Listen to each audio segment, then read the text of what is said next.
बिना बिना किसी कारण के, अज्ञान के वजह से ये जीव संसार में फंसा हुआ एक कदम बढ़ा करके चाहे तो भगवान को पा सकता है। न जाने क्या क्या किसकी नजर लगी, ये ब्रह्म का अंश होने पर भी माया के दलदल में ऐसा फंसा कि एक के बाद एक नए रिश्ते बनाता है। पुराने रिश्ते टूट रहे हैं, छूट रहे हैं, लोग छोड़ करके जा रहे हैं, मर रहे हैं। परदादा परदादी गए, परनाना परनानी गए, नाना नानी गए, दादा दादी गए, माता पिता गए, ये पुराने चले जा रहे हैं और नए भाई बंधु हो गए, भाई बहन हो गए, मित्र हो गए, बेटा बेटी हो गए, पौत्र पौत्री हो गए, देवते देवती हो गए, नए नए रिश्ते बनाता चला जाता है। ये जीव पुराने रिश्तों को भूल करके नए रिश्ते बना रहा है, पुराने लोगों को छोड़ करके नए लोगों के साथ में अपने जीवन की आशा करता है। इस दुर्भाग्य को देख करके वो महापुरुष दुखी होते हैं। अनिदम विनाम अवलोक्य इदम वेत्तीति इदम वित् और न इदम वेत्ती इति अनिदम वित् तेषाम अनिदम विदाम। इस जगत के रहस्य को न जानने वाले और ब्रह्म की सत्ता को न समझने वाले लोगों के अज्ञान को देख करके महात्मा दुखी होते हैं। इस सत्य मुक्ति और क्रम मुक्ति का उपदेश देकर के श्री सुखदेव जी महाराज मंगलाचरण करते हैं और शौनक जी महाराज प्रश्न करते हैं, भगवान ये ऐसी अद्भुत कथा है, विविध प्रकार के प्रश्न करते हैं। जिस व्यक्ति ने अपने कानों से भगवान की कथा नहीं सुनी, उसके कान तो श्रवण रंध्र अहि भवन समाना। उस व्यक्ति के कान क्या हैं? बोले सर्पों के रहने के बिल के समान हैं। बिले बतो रुक्रम विक्रमान। ये कान क्या हैं? बोले बिल है, सर्पों के रहने के बिल हैं, जिसने भगवान की कथा नहीं सुनी। और जीह सो दादुर जीह समाना और जैन करई हरि गुण गण गाना। जिस जिह्वा के द्वारा भगवान के गुण गणों का वर्णन नहीं होता, वो जिह्वा तो मेढक की जिह्वा के समान बेकार में टर टर करने वाली है। जिह्वा सती दार दुर्केव सूत। हे सूत जी, उस व्यक्ति की जिह्वा दरदुर माने मेढक की जिह्वा के समान बेकार है, जो भगवान के गुणगणों का वर्णन नहीं करती। और लोचन मोर पंख कर लेखा। जिस व्यक्ति ने नेत्रों के द्वारा भगवान के श्री विग्रहों को, भगवान के अनन्य उपासक, भगवान के लाडले संतों के दर्शन नहीं किए, उस व्यक्ति की आंखें नहीं, मोर पंख के जैसे चमकते हुए केवल व्यर्थ के आकर्षक दो चिन्ह हैं। जिस व्यक्ति ने अपने हृदय में भगवान के चरणारविंद का ध्यान नहीं किया, वो हृदय नहीं पाषाण है। और जिस सिर के द्वारा भगवान के चरणों में नमन नहीं हुआ, वो तो मुर्दे का सिर है। जिन हाथों से भगवान के चरणारविंद की सेवा, संतों की सेवा, गौ की सेवा नहीं हुई, मुर्दे के हाथों के समान व्यर्थ हैं। हमको आप भगवान की मंगलमयी कथा सुनाओ। श्री सुखदेव जी महाराज भगवान के दिव्य भावों से समन्वित प्रार्थना करते हैं।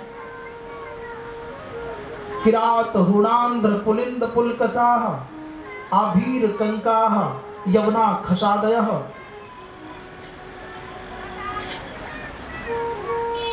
जिन भगवान का नाम स्मरण करने मात्र से बड़े पापी पवित्र हो जाते हैं, आवीर हो, कंक हो, खस हो, यवन हो,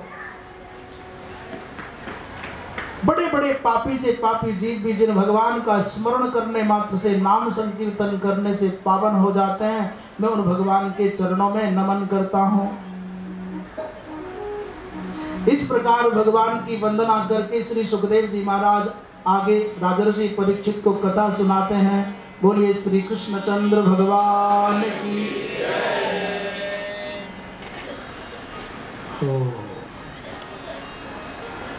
श्री सुखदेव जी महाराज कहते हैं, राजन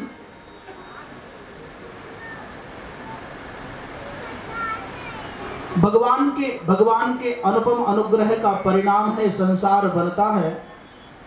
राजर्षि परीक्षित ने प्रश्न किया, भगवान वो परमात्मा इस सृष्टि को क्यों बनाते हैं?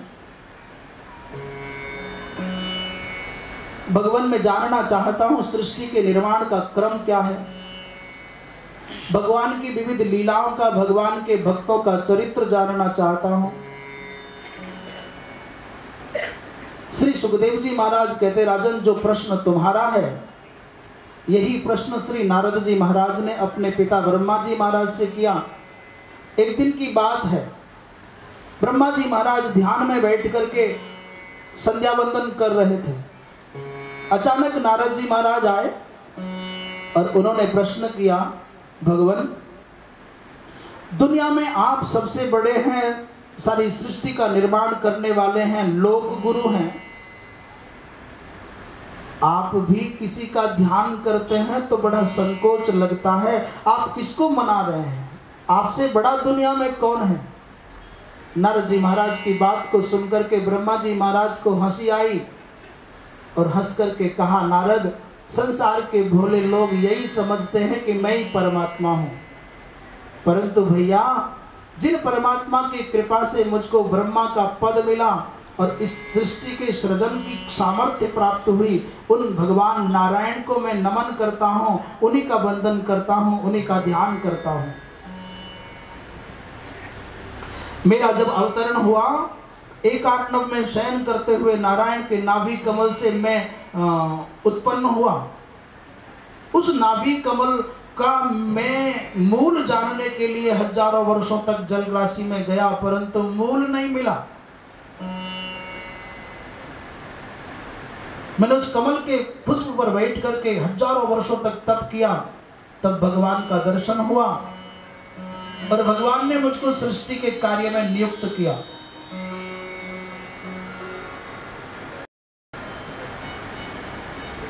इस सृष्टि की प्रक्रिया और नारायण के उस परब्रह्म परमात्मा से प्रकृति का उदय होता है और पुरुष और प्रकृति के मिलन से महत की उत्पत्ति होती है।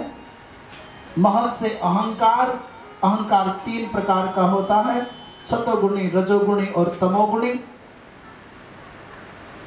सतोगुणी अहंकार से इंद्रियों के देवताओं का सृजन होता है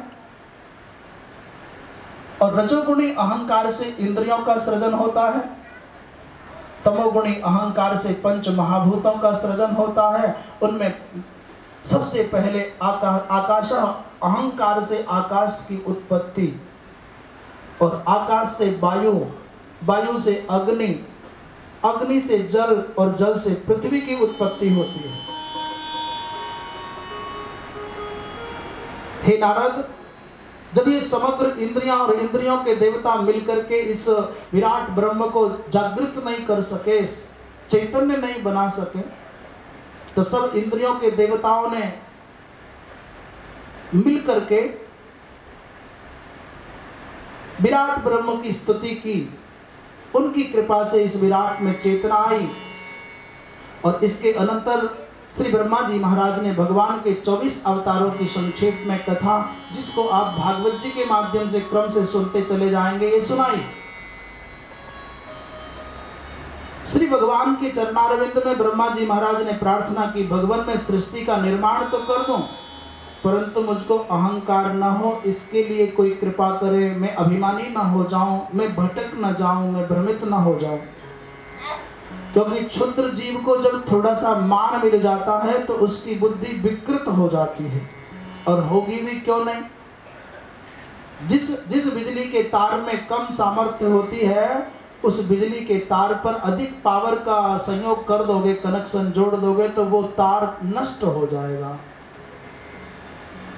जिन बिजली के उपकरणों में सामर्थ्य कम है, कम वाट के हैं, वो अधिक वोल्टेज आने पर, अधिक शक्तिशाली ऊर्जा के आने पर जल करके भस्म हो जाते हैं।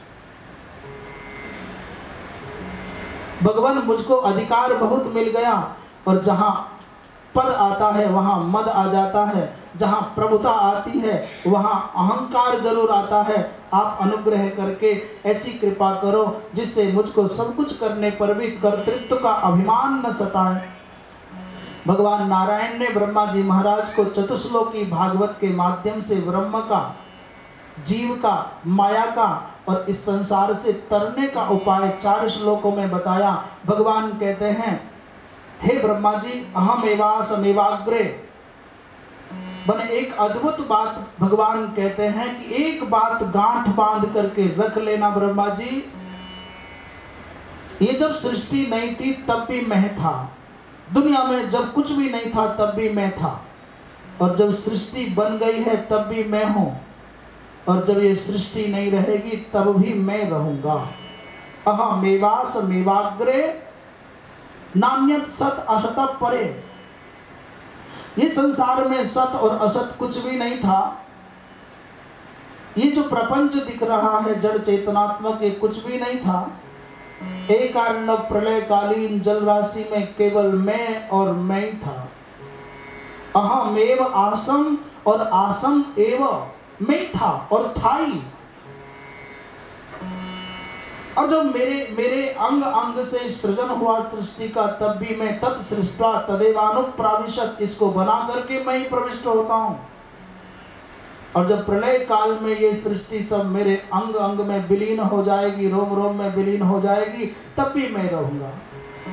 माना एक उदाहरण से समझें तो मिट्टी से घड़ा बना, और जब घड़ा नहीं था तब भी मिट्टी थी।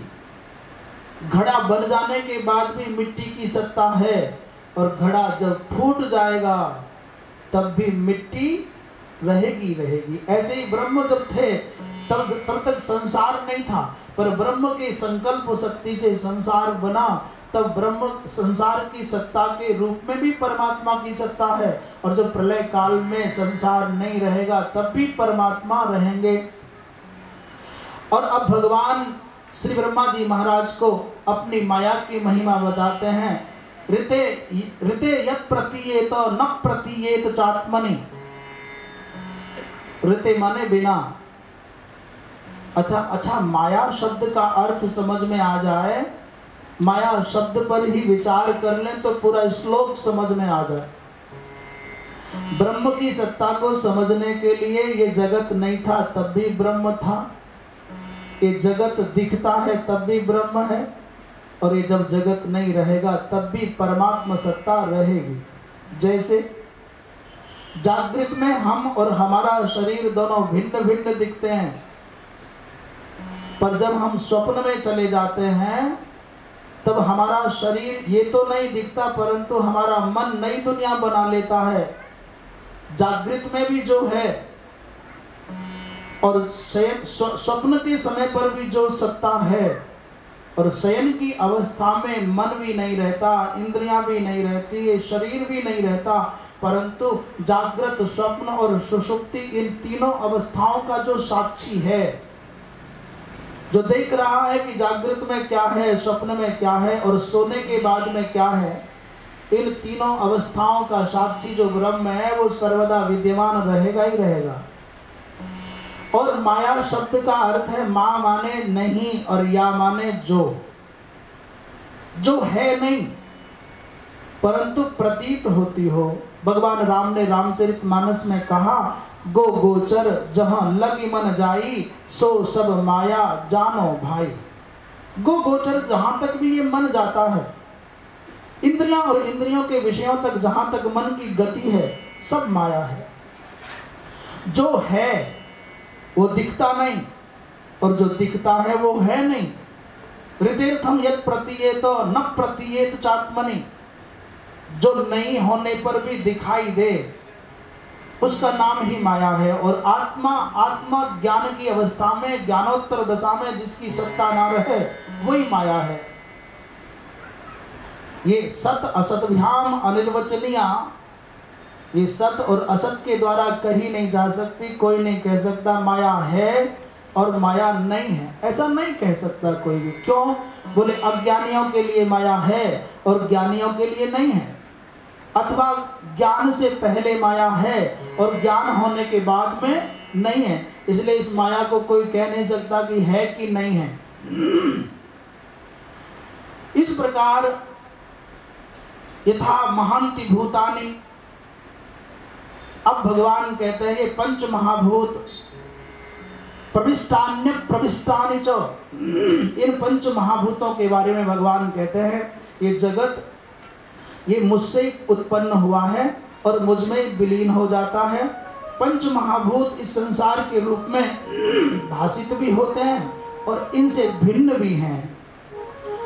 इस प्रकार भगवान चौथे श्लोक में कहते हैं अन्वय व्यतिरेक के द्वारा यत्स्यात् सर्वत्र सर्वदा, जो परमात्मा सर्वत्र है और सर्वदा है, अन्वय और व्यतिरेक के ज्ञान के द्वारा उस परमात्मा को जान लेना ही मनुष्य के जीवन का परम श्रेय है, परम कल्याण है।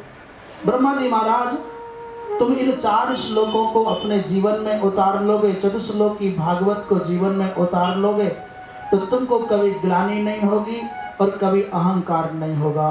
बोलिए श्री कृष्णचंद्र भगवान की। और इसके बाद भगवान नारायण ने ब्रह्मा जी महाराज को पुराणों के 10 लक्षणों का उपदेश किया। श्री सुखदेव जी महाराज कहते हैं राजन, विदुर जी महाराज का और उद्धव जी का मिलन हुआ प्रभाषक क्षेत्र में, दोनों के बीच में बड़ा मधुर संवाद हुआ। उद्धव जी महाराज से पता चला विदुर जी को कि भगवान का यदुवंश अब संसार में नहीं रहा, खिन्न होकर के रोने लगे। उद्धव जी महाराज विदुर जी को लेकर मैत्रेय ऋषि के पास में गए। मैत्रेय ऋषि की शरण में पहुंच करके विदुर जी महाराज ने बहुत उत्तम उत्तम प्रश्न किए। प्रभो सुखाय कर्माणि करोति लोकः, इस संसार का प्रत्येक जीव सुख पाने के लिए कर्म करता है, परंतु उसके भाग्य में सुख नहीं मिलता और बदले में बढ़कर के दुख और दुख मिलता चला जाता है। ये बड़े आश्चर्य की बात है और बिल्कुल बहुत सटीक प्रश्न है कि संसार का प्रत्येक प्राणी सुख पाने के लिए कर्म कर रहा है। वो चाहे जो करता हो, नौकरी करे, विवाह करे, पूजा करे, पाठ करे, कुछ भी करेगा, चाहता है सुख मिले, सुख मिले, सुख मिले। धन कमाता है तो सुख के लिए कमाता है, परंतु उसको संसार के किसी भी क्रिया करने में, संसार का कोई भी व्यवहार करने में, व्यापार करने में, कोई भी कर्म करने में सुख नहीं मिलता। महाराज ये बड़े आश्चर्य की बात है कि सुख मिलता क्यों नहीं। वो परमात्मा इस संसार को क्यों बनाता है, कैसे बनाता है, कब बनाता है, ये जानना चाहता हूँ। श्री विदुर जी महाराज के प्रश्न को सुनकर के मैत्रेय जी ने बहुत प्रसन्नता के साथ में कहा, धर्मराज मैं जानता हूँ तुम्हारे मन में शंका नहीं है, तुम तो साक्षात धर्मराज मांडव्य ऋषि के शाप के कारण विदुर बनकर के आए हो, तुमने लोक कल्याण के लिए प्रश्न पूछा है, इसलिए महात्मन तुमको उत्तर तो दूंगा, परंतु अब कल उत्तर मिलेगा। बोलिए श्री कृष्णचंद्र भगवान की। और थोड़ी देर कथा कर ले क्या, अभी लेट चल रहे हैं ना हम लोग। हाँ? बोलिए श्री कृष्णचंद्र भगवान की। आज और कल ये जो कथा है ना, श्री मैत्रेय ऋषि कहते हैं विदुर जी प्रश्न तुम्हारे लिए नहीं है और तुम्हारा नहीं है, ये लोक कल्याण के लिए तुमने केवल संसार के लोगों के भ्रम को दूर करने के लिए प्रश्न किया है। तुमको मांडव्य ऋषि का शाप लगा, एक महात्मा थे, मांडव्य नाम था उनका।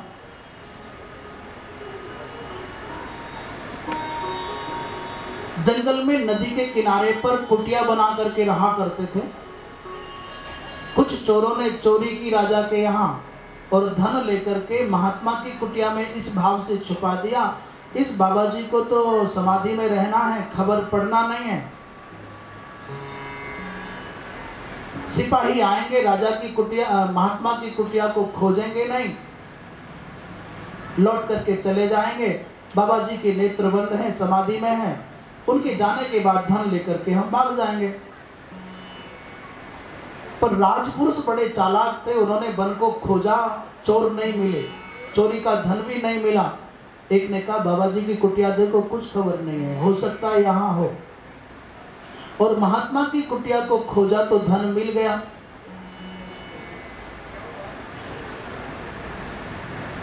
उन सिपाहियों ने महात्मा को उठाया और राजा के यहाँ ले गए। राजा ने बिना विचार किए कह दिया, जाओ इसको फांसी पर चढ़ा दो, सूली पर चढ़ाना बोलते, सूली पर चढ़ा दो। रात्रि का अंधकार था, किसी को पता नहीं ये संत है कि चोर है। वो सिपाही बड़े गुस्से, हमने चोरों के सरदार को पकड़ लिया है, दंभ करके बाबा जी के वेश में रहता है। रात्रि को सूली पर चढ़ाया, प्रातःकाल होने तक इस महात्मा का प्राणांत नहीं हुआ। सिपाही दौड़े दौड़े राजा के पास में गए, भगवान धोखा हो गया, कोई संत चोर के ब्रह्म में सूली पर चढ़ा दिया गया। राजा दौड़े दौड़े आए, दंडवत प्रणाम किया, भगवान अनर्थ हो गया, मुझे क्षमा कर दीजिए, मुझे माफ कर दीजिएगा। महात्मा ने कहा पहले यहां से नीचे उतार, तब बात करेंगे।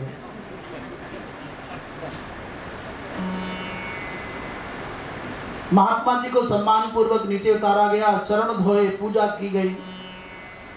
इसलिए इनको एक बड़ा विचित्र नाम है, वो सूली अंदर गढ़ी रह गई, इसलिए शंकु मांडव्य नाम हो गया इनका।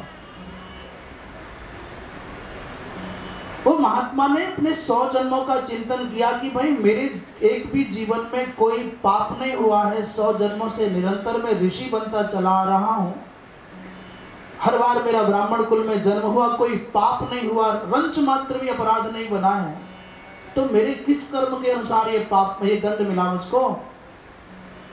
राजा से कहा बालक तेरा कोई अपराध नहीं है, मैं तुझसे बात नहीं करूंगा, सीधे यमराज के पास जाऊंगा। और ये मांडव्य नाम के महात्मा सीधे यमराज के पास पहुंच गए।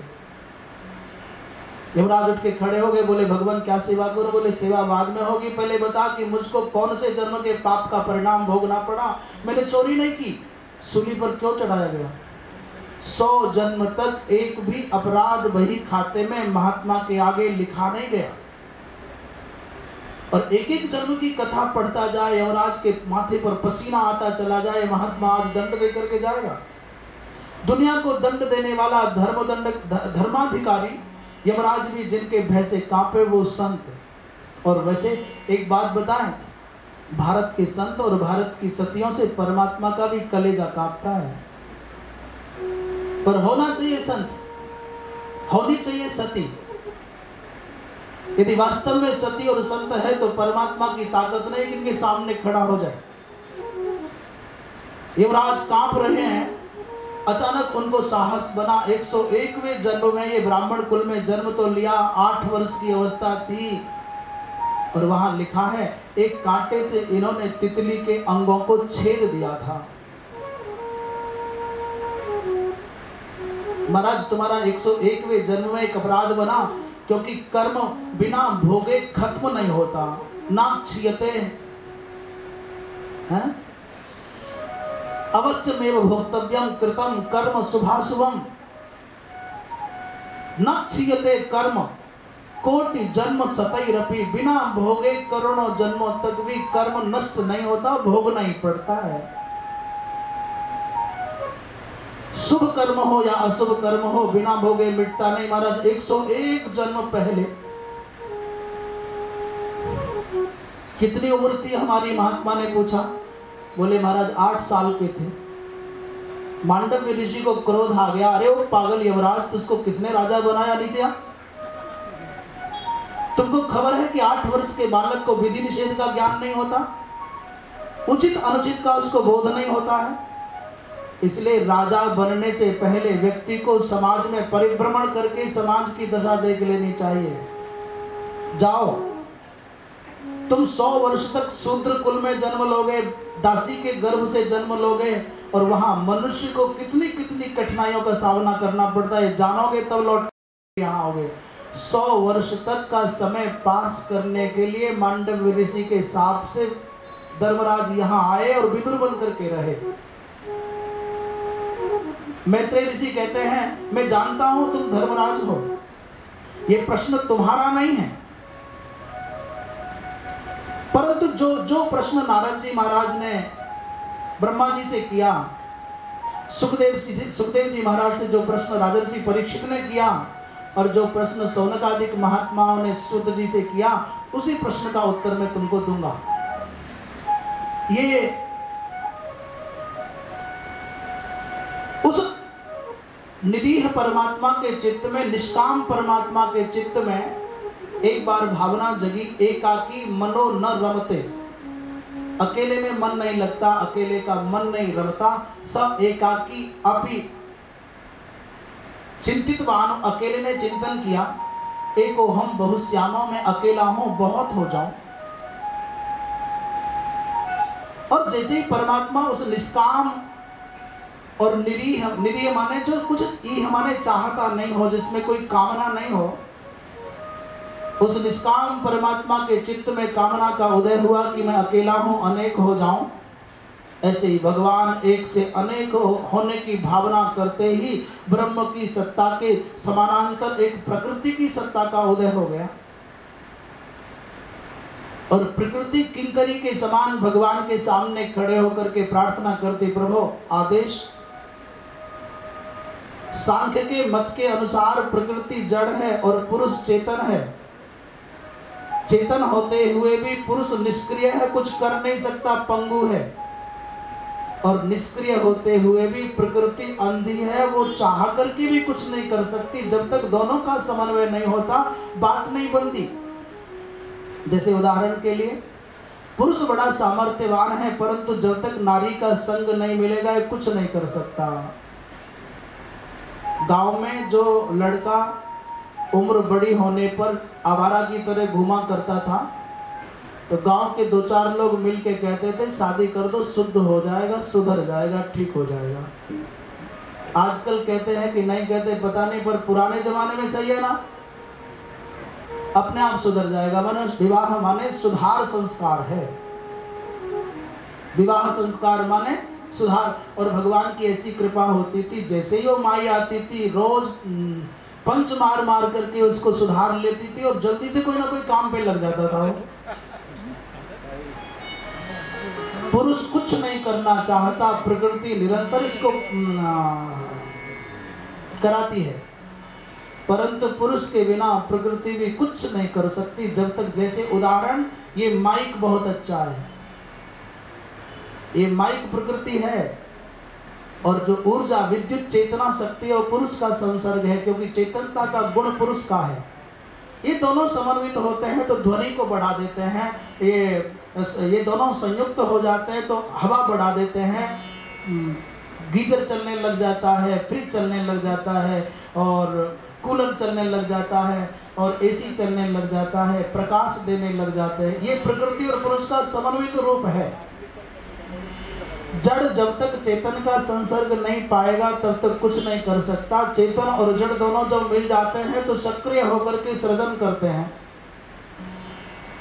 और जो कथा आपने संक्षेप में अभी सुनी, उस प्रकृति के साहचर्य से चेतन ने महत को जन्म दिया, महत से अहंकार बना, अहंकार के 3 रूप बन गए, और उन तीनों रूपों में एक प्रकार के अहंकार से इंद्रियां, एक प्रकार के अहंकार से इंद्रियों के देवता, और एक प्रकार के अहंकार से ये 5 महाभूत आकाश, वायु, अग्नि, जल, पृथ्वी। अंतःकरण चतुष्टय बना।